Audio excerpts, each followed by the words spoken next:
हम करेंगे exercise 1B from R S Agarwal question number 2। Represent each of the following numbers on the number line. इसमें आपके 8 part है। अब ये सारे आपके निगेटिव नंबर हैं, ठीक है। फर्स्ट पार्ट है आपका -1/3। निगेटिव नंबर है इसलिए नंबर लाइन के लेफ्ट साइड पर बनेंगे 0, -1, -2, -3, -4। इस तरह से ले लिया हमने, नंबर लाइन बना ली। अब देखिए ये नंबर आपका 1 से छोटा है क्योंकि प्रॉपर फ्रैक्शन है और डिवाइड करने पर डेसिमल में आंसर आएगा, तो इसलिए ये 1 के अंदर ही अंदर बनेगा। 0 और -1 के अंदर हम इसे शो करेंगे। तो देखिए हम इसे कितने पार्ट करें, 3 पार्ट। 1 2 लाइन होगा, पार्ट हो गए 3। अब इसे पढ़िए 3 में से 1, 3 में से 1 पार्ट पे आपको रिप्रेजेंट करना है। तो यहाँ 0 और ये 1 पार्ट, तो हो गया -1/3। क्लियर। सेकेंड पार्ट आपका -3/4।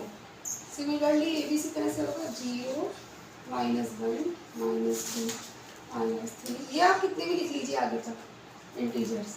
अब देखिए ये भी आपका प्रॉपर फ्रैक्शन है, तो इसके ये भी 0 से -1 के अंदर रिप्रेजेंट करा जाएगा। अब इसके कितने पार्ट करेंगे, 4 पार्ट। 1 2 3, 3 लाइन आ गई, पार्ट हो गए 4। अब इसमें 4 में से 3 लेने हैं, 4 पार्ट में से 3 पे रिप्रेजेंट करना है। तो देखिए 0 हो गया, 1 2 3, 3 पार्ट यहाँ तक है, हो गया -3/4। Now third part -1/2/3। अब देखिए इसे हम ऐसे लिखेंगे, माइनस कॉमन ले लेंगे बाहर, मतलब लिख लेंगे 1 + 2/3 ब्रैकेट में। हमने नंबर लाइन बना ली 0, -1, -2, -3। इस -1 का मतलब है कि आपकी लाइन 0 से -1 तक जाएगी और जो फ्रैक्शन है ये मतलब रेशनल नंबर है उसके आगे बढ़ेगा, बस इसका इतना ही मतलब है ये होल नंबर का। तो 0 से -1 तक आपकी लाइन आई, उसके बाद आपको दिया है -2/3।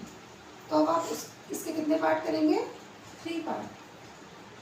और 3 में से आपको 2 पार्ट में रिप्रेजेंटेशन दिखाना है, 3 में से 2 पार्ट। तो देखिए यहाँ से देखिए आप 1 2, यहाँ से 0 से -1 1 पार्ट और 2 पार्ट यहाँ तक आया, तो हो गया -1/2/3। स्टार्ट। Now fourth part.